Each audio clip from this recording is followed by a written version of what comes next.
गुरुर्ब्रह्मा गुरुर्विष्णु गुरुर्देवो महेश्वरः गुरुर्साक्षात् परब्रह्म तस्मै श्री गुरुवे नमः। ओम गजाननं भूतगणाधिसेवितं कपितजम्बुफलचारुभक्षणं उमासुतं शोकविनाशकारिकं नमामि विघ्नेश्वरपादपङ्कजं। सच्चिदानन्दरूपाय विश्वोत्पत्त्यादिहेतवे तापत्रे विनाशाय श्रीकृष्णाय वयं नमः। अब श्रीमद् भागवत महापुराण की कथा में प्रवेश करते हैं। कल हमने आपको बताया था कि आत्मदेव की कथा और उनके कोई संतान नहीं थी, तो संतों से उसने कहा कि मुझे संतान देने का वरदान दो जिससे मेरे संतान हो। तो संतों ने कहा कि भाई 7 जन्म तक तो तुम्हारे हैं नहीं है। तरह तरह के उन्होंने बताया कि भाई तुम्हारी किस्मत में नहीं है, तुम्हारी हस्तरेखा भी कह रही है, मस्तिष्क रेखा भी कह रही है कि संतान का योग नहीं है। फिर भी उसने कहा कि देते हो तो ठीक है, नहीं तो मैं आपके सामने मरता हूँ। और इस ब्राह्मण का मरना आपके लिए क्या होगा, इसका पाप भी आपको ही लगेगा। तो संत तो दयालु होते हैं, उन्होंने कहा कि जब नहीं मानना तो फल दिया। फल कहा कि जाकर के अपनी स्त्री को खिलाना। स्त्री ने वो फल खाया नहीं, क्योंकि महात्मा तो दे करके चले गए अपनी पत्नी को। और उसकी स्त्री ने सोचा कि अगर मैं खाऊंगी तो इस तरह से मेरे साथ में ये होगा, बड़ा प्रसव पीड़ा में दुख होता है। उसने गाय को खिला दिया और अपनी बहन से उसने पुत्र को ले लिया। उसका नामकरण संस्कार भी कर दिया। उसने खुद उसका नाम धुंधकारी रख दिया, क्योंकि उसका नाम धुंधली था। उसने धुंधकारी अपने पुत्र का नाम रख दिया। और जिस गाय को उसने फल खिलाया था उसके भी 3 महीने बाद मनुष्य के आकार के जैसा एक बच्चा हुआ और उसके कान गाय के तरह थे। इसलिए आत्मदेव ने उसका नाम गौकर्ण रखा। तो धीरे धीरे वो दोनों बच्चे बड़े हो गए। धुंधकारी तो दुष्ट निकला और गौकर्ण जी तो बहुत विद्वान थे। जब विद्वान थे तो धुंधकारी तो अपनी दुष्टता करता ही रहता था, जिसका हमने आपको कल विस्तार पूर्वक बताया। और वेश्यावृत्तियों में भी धुंधकारी लग गया। सारा धन उसने खर्च कर दिया, माता पिता को पीटा। तो आत्मदेव ने कहा कि ऐसा पुत्र ना होता तो अच्छा ही था, लेकिन अब क्या कर सकते, हो गया तो हो गया। तभी गौकर्ण जी आए। उन्होंने बताया कि आप क्यों चिंता कर रहे हो, ना कोई किसी का पुत्र है, ना कोई किसी का पिता है। तो उन्होंने वैराग्य का ज्ञान उनको दिया, आत्म तत्व ज्ञान दिया अपने पिताजी को कि ये शरीर क्या है, ये हाड़ मांस का पुतला है। और आप जो है वन में जाइए और श्रीमद् भागवत महापुराण के 10वें स्कंद का पाठ करो। तो आत्मदेव वन को चले गए और पाठ करने लगे। ये तो हमने कल तक आपको सुनाया। इससे अब आगे की कथा हम आपको सुनाते हैं। तो पिता के वन चले जाने के बाद धुंधकारी ने अपनी माता को बहुत पीटा कि कहाँ धन रखा है, मुझे दे दे, नहीं तो जलती हुई लकड़ी से तेरी मैं खबर लूँगा। इस धमकी से उसकी माता ने क्या काम किया, कुएं में कूद करके अपनी जान दे दी। और गोकर्ण जी को इस बात का पता चला तो वो तीर्थ यात्रा के लिए निकल पड़े, क्योंकि उनको इस घटना से ना तो कोई दुख हुआ, क्योंकि वो तत्वज्ञानी थे। उनका ना तो कोई मित्र है ना कोई शत्रु है, इसीलिए उन पे इन बातों का कोई भी प्रभाव नहीं पड़ा। अब धुंधकारी ने क्या काम किया, 5 वेश्याओं को अपने घर में ला करके रख लिया और वेश्या तरह तरह की डिमांड करने लगी कि हमको ये खाने के लिए चाहिए, हमको ये पीने के लिए चाहिए, हमें ये पहनने के लिए चाहिए। तो धुंधकारी कोई काम तो करता नहीं था, बस एक ही काम था, किसी को मारपीट करके पैसे को छीन लाता था, सामान छीन लाता था और वेश्याओं को दे देता था। और जब वेश्याओं ने अपनी डिमांड बढ़ा दी तो उसने चोरी करना भी शुरू कर दिया। चोरी में भी बहुत धन लेकर के आता था।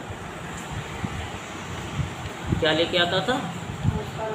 बहुत सारा धन लेके आता था। अब एक दिन वेश्याओं ने सोचा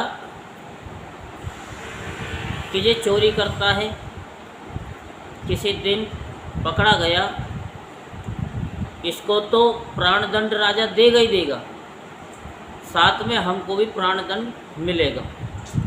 इससे अच्छा है कि इसका जो धन है ना, इसे हम हड़प लेते हैं और इसको मार देते हैं। मरना तो इसे तब भी है, राजा मारे या हम मारे। राजा मारेगा तो ये साथ में लेकर के हमको भी प्राणदंड दिलवा देगा। तो उन वेश्याओं ने उसको चारपाई से बांध दिया, धुंधकारी को खूब मारा थप्पियों से, लेकिन वो मरा नहीं। फिर वेश्याओं ने जलती हुई लकड़ी से अंगारे लिए, वो उसके मुंह में ठोकने शुरू कर दिए धुंधकारी। तब भी वो मन नहीं मर रहा था, बड़ी मुश्किल से उसके प्राण निकले, क्योंकि जो दुष्ट लोग होते हैं उनके आसानी से प्राण भी नहीं निकलते। और जब वो मर गया तो वेश्याओं ने वहीं गड्ढा खोदा और उस गड्ढे में वो धुंधकारी को दबा दिया। और जब गांव वाले पूछने लगे कि भाई धुंधकारी कहाँ हैं, तो कह दिया कि भाई वो अब कहीं बाहर गए हैं काम करने के लिए, तो 1 साल बाद ही आएंगे। इस तरीके वो जवाब दे देती थी और माल भी उन वेश्याओं ने हड़प लिया, क्योंकि जो उल्टा स्त्री होती है वो ऐसी होती है, वो किसी की सगी नहीं होती है। और एक दिन वो उल्टा स्त्रियां उसके धन को ले करके रातों रात वहाँ से चंपत हो गई।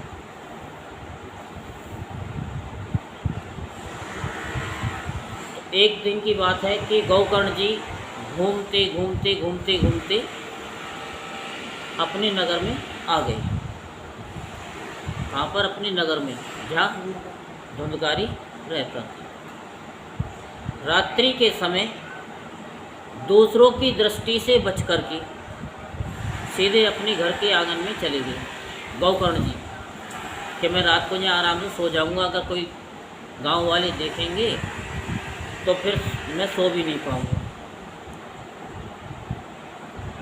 तो अब धुंधकारी प्रेत योनि को प्राप्त हुआ था। तो उसने अपने भाई को देखा वहाँ पे सोया हुआ। तो धुंधकारी ने बहुत विशाल अपना रूप बनाया, जैसे जैसे प्रेत बना लेते। कभी तो भेड़ा बन जाता था, कभी हाथी बन जाता था, कभी शियार बन जाता था, कभी आग का गोला बन जाता था। इस तरीके से वो अपने आकार को प्रकट कर रहा था अपने भाई के सामने। तो गौकर्ण जी ने देखा कि ये अवस्था, ये आकार, ये प्रकट हो रहे हैं, कोई ये दुष्ट आत्मा है। गौकर्ण जी ने निश्चय किया कि ये कोई दुर्गति को प्राप्त हुआ है, तभी ये ऐसे भयानक रूप मुझको दिखा रहा है।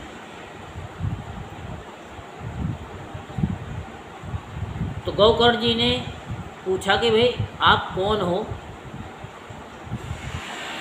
बताइए, रात्रि के समय पे इतने भयानक रूप क्यों दिखा रहे हैं, और ये दशा तुम्हारे को कैसे प्राप्त हुई है, हमें बताओ तो सही। तो प्रेत है, पिशाच है, कौन है बता। भाई का तो उनको पता चल गया था, क्योंकि जब कोई ऐसी बात होती है तो पता चल जाती है। तो गौकर्ण जी ने तो गया में जाकर के उनका श्राद्ध भी कर दिया था, पिंडदान भी कर दिया था, बहुत कुछ कर दिया था। लेकिन अब पूछने लगे तो कौन है, मेरे को बता तो सही। अब वो इशारों में बता रहा था, क्योंकि पाप उसके इतने थे कि मुख से उसके शब्द नहीं निकल रहे थे। तो गौकर्ण जी ने जल लिया, उसे अभिमंत्रित किया और उस पर छिड़का। जब उसके ऊपर छिड़का तो उसके कुछ पाप नष्ट हुए। तब उसकी आवाज़ निकली कि भाई मैं तुम्हारा भाई धुंधकारी हूँ, और मैं प्रेत योनि में हूँ, और मैं बहुत कष्ट पा रहा हूँ। फल हैं सुंदर सुंदर, मैं खा नहीं सकता, भोजन मिलता है तो भी मैं खा नहीं सकता, उनको हाथ तक नहीं लगा सकता। जल है उसको मैं पी भी नहीं सकता। मैं भूख प्यास से बहुत बेचैन हूँ, मुझे इस प्रेत योनि से छुटकारा दिलाओ।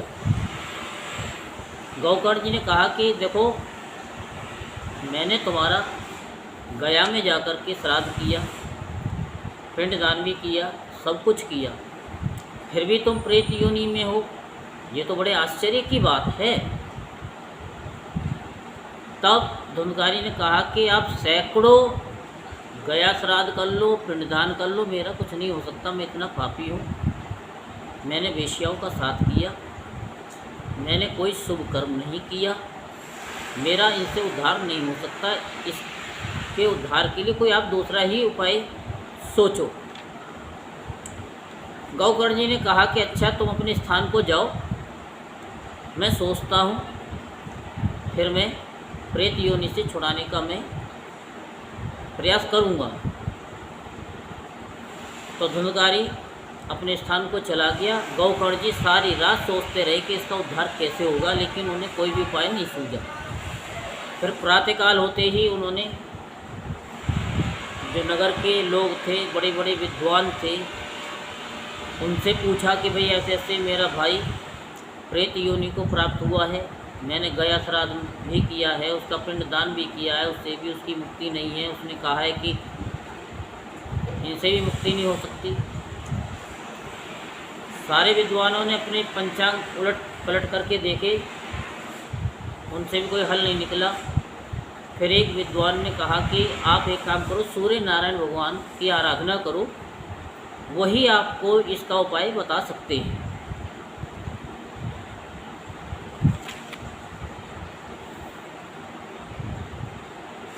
तो फिर गौकर्ण जी ने सूर्य भगवान की उपासना की और सूर्य भगवान में प्रकट हुए।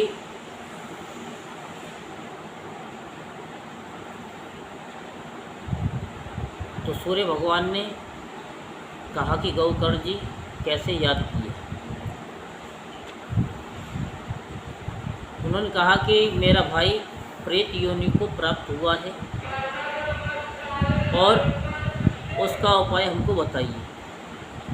तो सूर्य भगवान ने कहा कि श्रीमद् भागवत से मुक्ति हो सकती है उसकी, बाकी किसी चीज़ से नहीं हो सकती, और ये भागवत तुमको ही सुनानी पड़ेगी, तुम सुनाओगे तो उसकी मुक्ति हो जाएगी। तो गौकर्ण जी कथा सुनाने के लिए तैयार हो गए। देश और गांव में अनेकों लोग कथा सुनने के लिए आए। जब गौकर्ण जी कथा सुनाने के लिए तैयार हुए, वहाँ बहुत से लंगड़े, लूले, अंधे, बहरे, तरह तरह के जो पापी लोग थे वो भी कथा सुनने के लिए एकत्रित हो गए, क्यों? वे अपने पापों की निवृत्ति के लिए, अपने पापों की निवृत्ति के लिए एकत्रित हुए। और वहाँ इतनी भीड़ लग गई कि उसे देख करके देवता लोग भी आश्चर्य करने लगे। जब गौकर्ण जी व्यास गद्दी पर बैठकर कथा कहने लगे, तब वह प्रेत भी वहाँ आया। प्रेत आया तो बैठने के लिए स्थान ढूंढने लगा, उसे कोई भी स्थान नहीं मिला।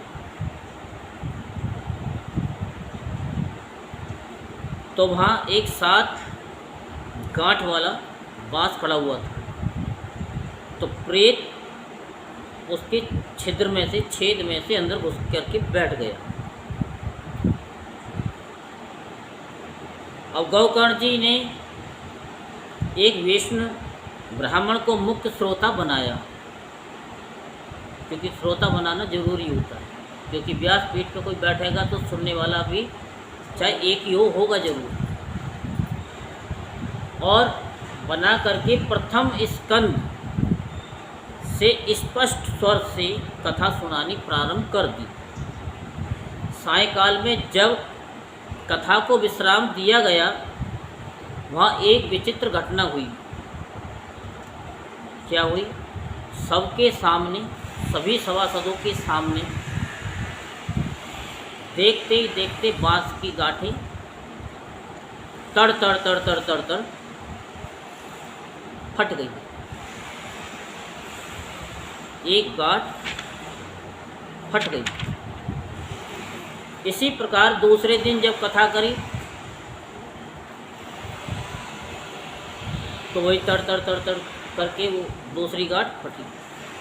फिर तीसरे दिन शाम को जब कथा को विश्राम दिया तो तड़ तड़ तड़ तड़ फटने लगी। इस तरीके से 7 दिन एक एक करके गांठ उस बांस की फटने लगी। और वो गांठ क्या थी? वो धुंधकारी की पापों की गांठ थी।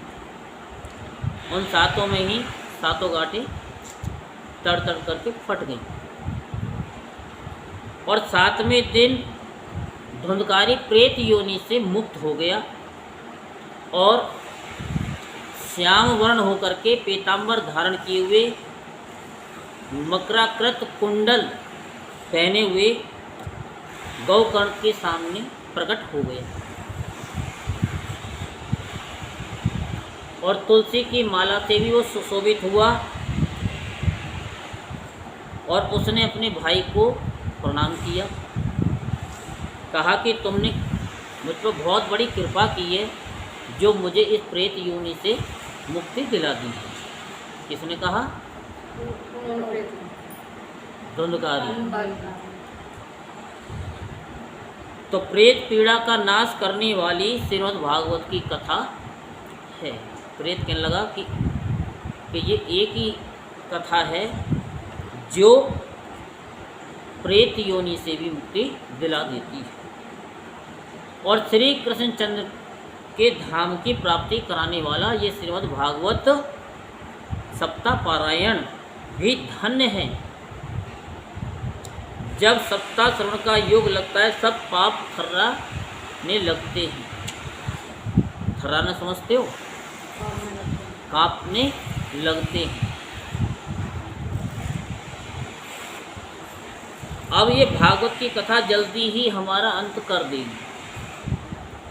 जिस प्रकार सूखी गीली लकड़ी होती है, आग जो है उसको सब लकड़ी को जला देती है, ऐसे ही ये श्रीमद् भागवत की कथा हमारे सब पापों को नष्ट कर।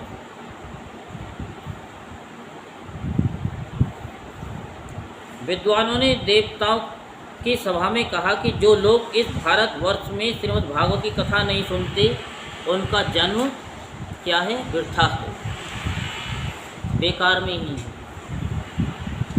उनका इस पृथ्वी पे आना और जाना बिल्कुल बेकार है।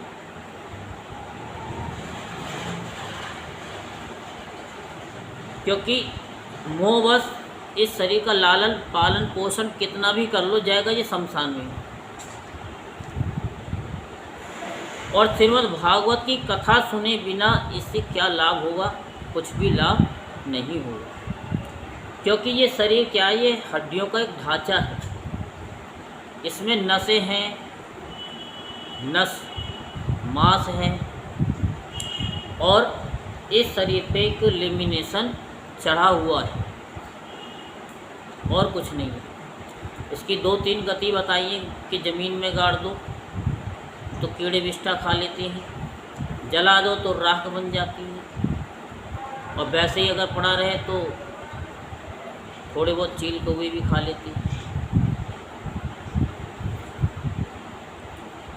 तो इस तरीके से ये शरीर क्या है? ये क्षणभंगुर है। तो इस तरीके से बताया गया कि जो लोग भागवत की कथा से वंचित हैं वे तो जल में बुदबुदे, जल में जो बुलबुले होते हैं, जीवों में मच्छरों के समान केवल मरने के लिए पैदा होते हैं।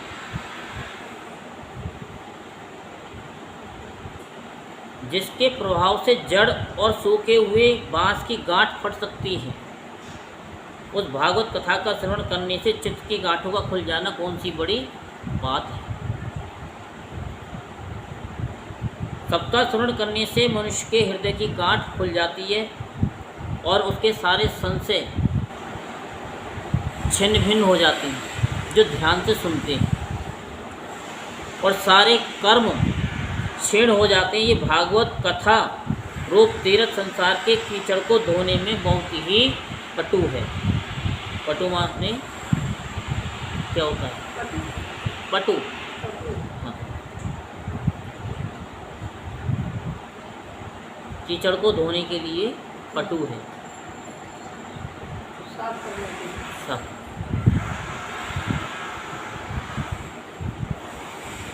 ऐसा समझो कि जो कीचड़ ज़्यादा होता है, कपड़ा ज़्यादा गंदा होता है, तो आप सर्फ डाल करके खूब उसको रगड़ करके उसे साफ़ कर देते हो, धो देते हो।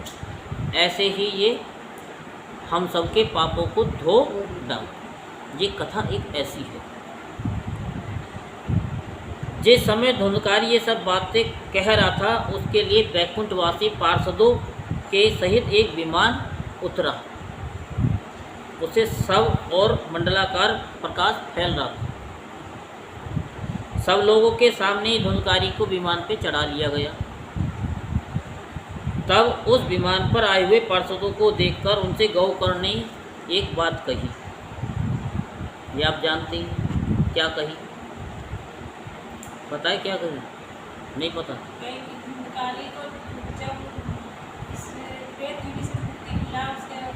विमान पर वो जा सकता है, तो हमने भी तो कथा सुनी है। यहाँ पे जो सारे बैठ के कथा सुन रहे हैं, तो इनके लिए विमान क्यों नहीं आया?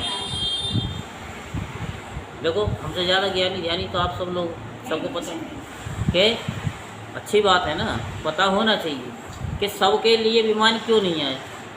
तब उन्होंने कहा कि जो कथा इस धुंधकारी ने जैसे सुनी है वैसे सबने नहीं सुनी,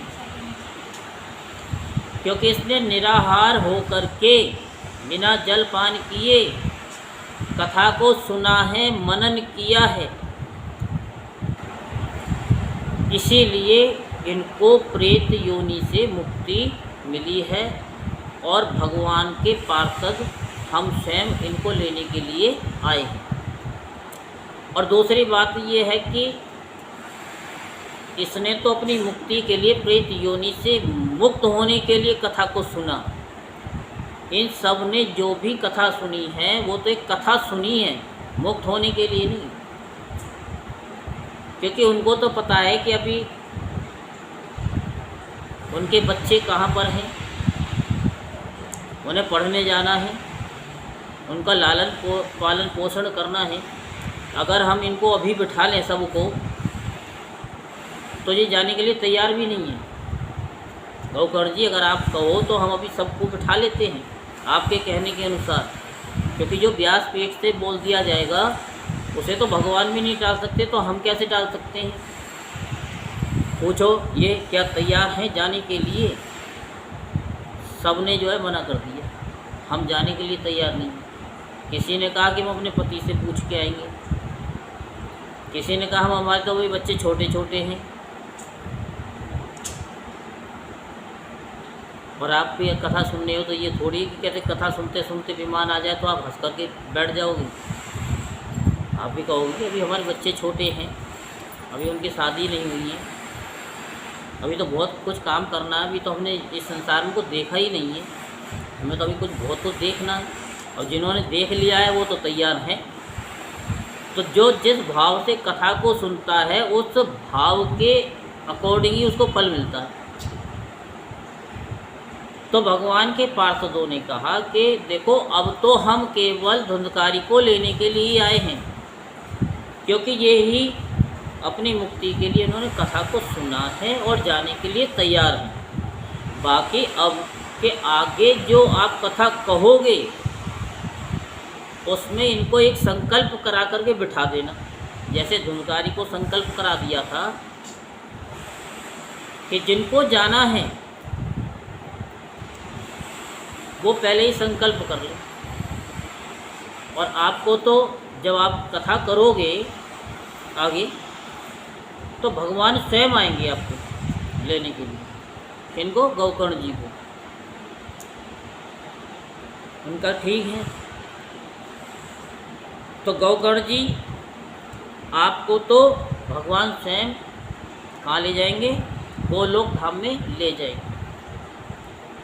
ऐसे कह कर के धुंधकारी को ले करके हरि कीर्तन करते हुए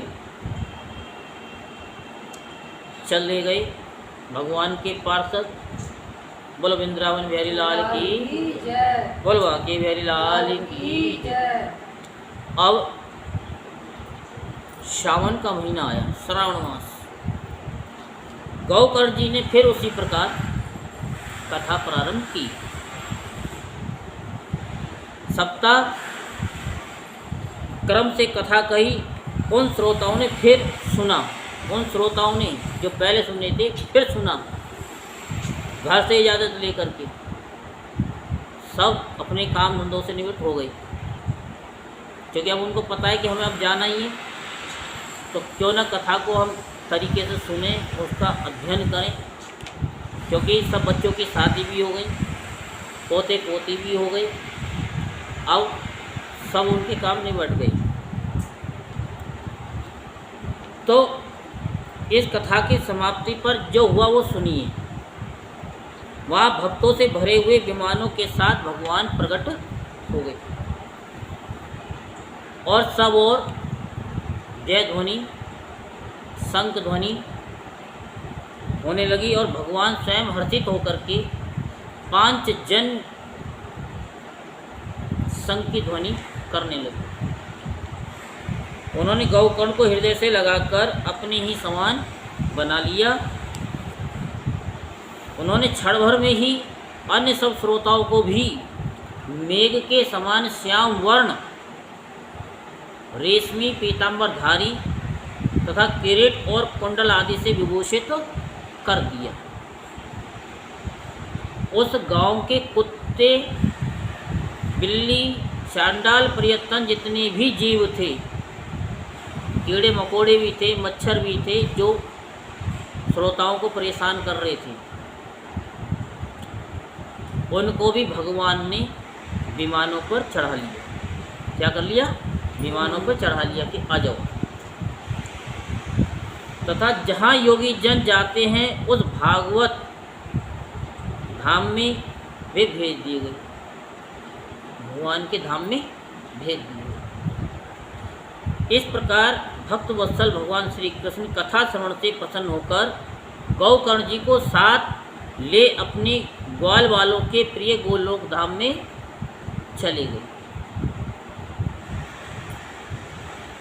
पूर्व काल में जैसे अयोध्यावासी भगवान श्री राम के साथ साकेत धाम सिधारे थे, उसी प्रकार भगवान श्री कृष्ण सबको योगी दुर्लभ गोलोक धाम को ले गए, जिस लोक में सूर्य, चंद्रमा और सिद्धों की कभी गति नहीं हो सकती, उसमें वे श्रीमद् भागवत श्रवण करने चले गए। भागवत श्रवण करने से चले गए। नारद जी सप्ताह यज्ञ के द्वारा कथा श्रवण करने से जैसा उज्ज्वल फल संचित होता है, उसके विषय में हम आपसे क्या कहें। जिन्होंने अपने कर्णपुट से गौकर्ण की कथा के एक अक्षर का भी पान किया था, वे फिर माता के गर्भ में नहीं आते। बताओ कितनी बड़ी बात है कि एक अक्षर भी श्रवण कर लिया, फिर वो माता के गर्भ में नहीं आते, यानी 84 तो कट गई। ये अभी आपको नहीं पता चलेगा, जब आप जाओगे ना उसके बाद में तब हमको याद करोगे कि जो आपने कथा सुनी है ना,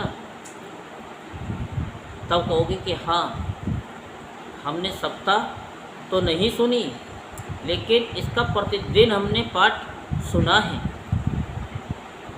ये कहीं सप्ताह पारायण से भी ज़्यादा फल है इसका, क्योंकि कम सुना लेकिन उस पर मनन ज़्यादा किया। जैसे आप यहाँ सुनते हो तो चलते फिरते थोड़ा बहुत तो मन में आ ही जाता है कि क्या सुना है। ऐसा है रेखा जी कि नहीं?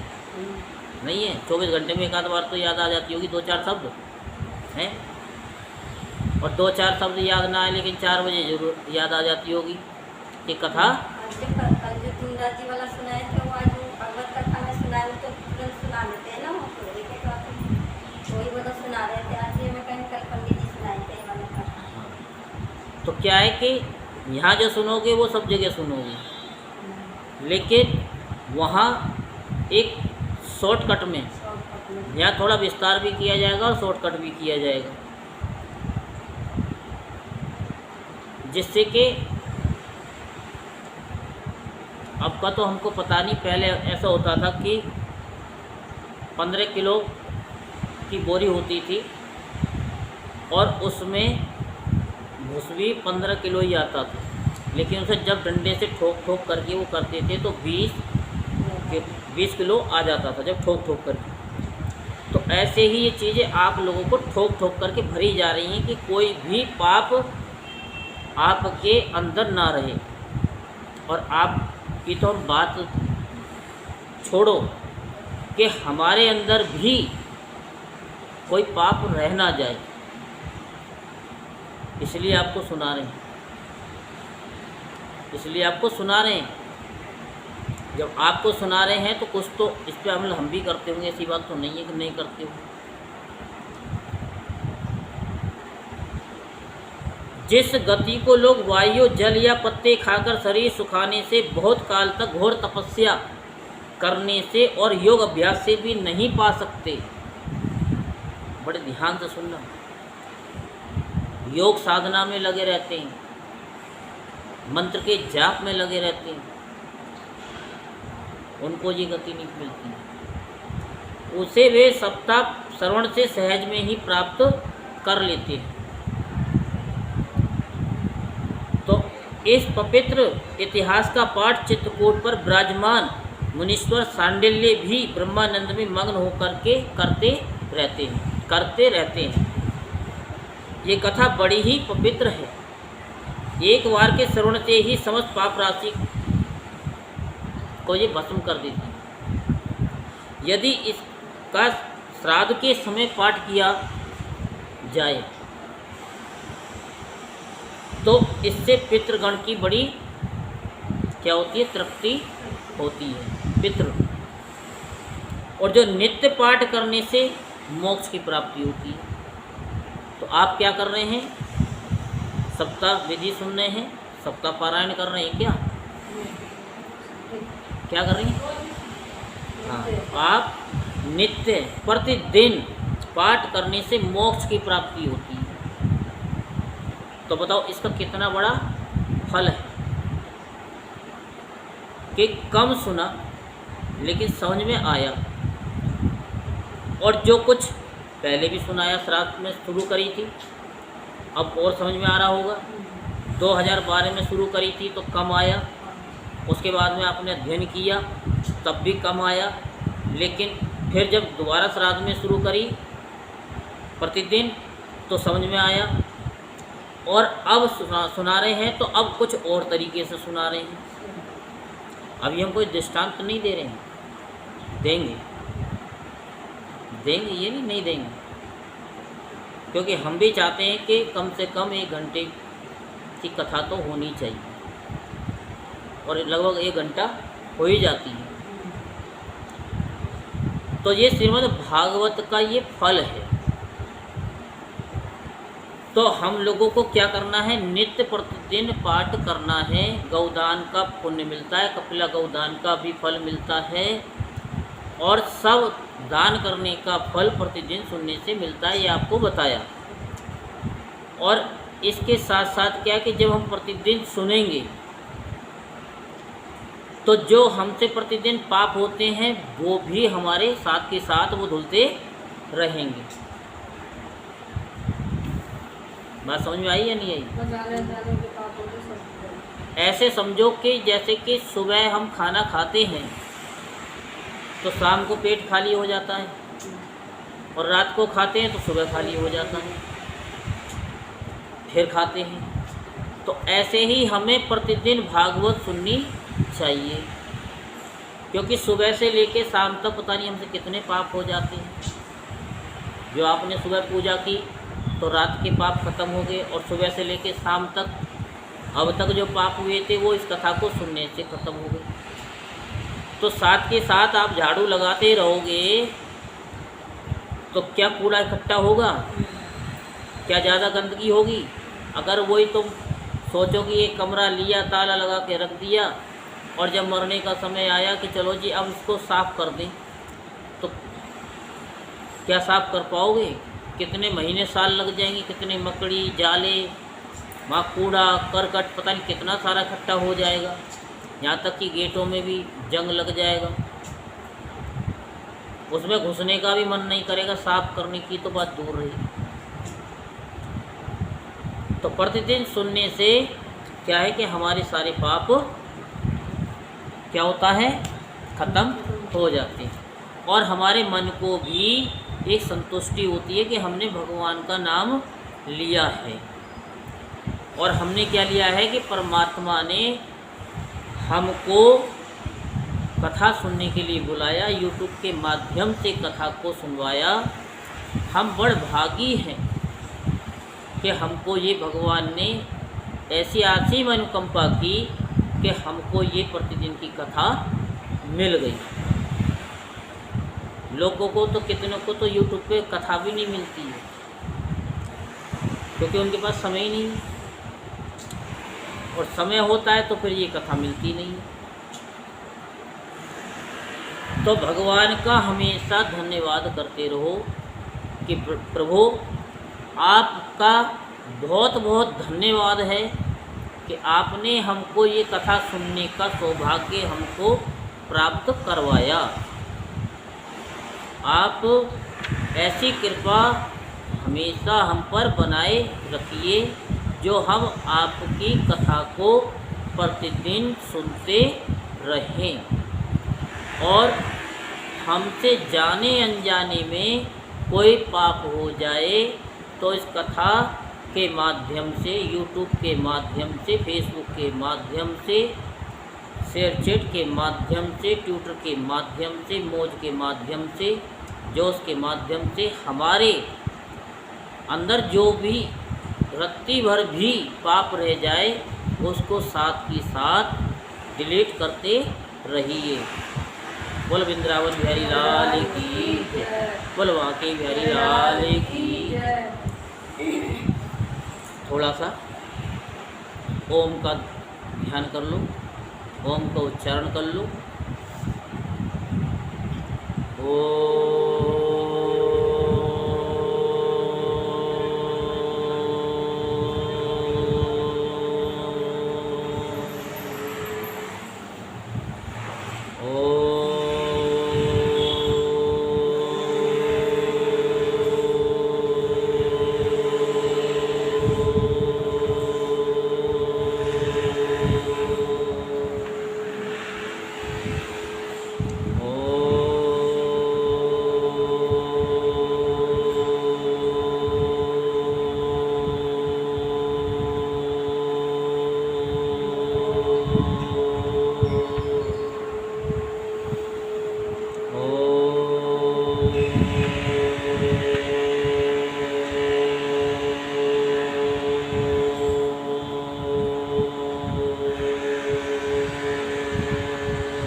कल हम आपको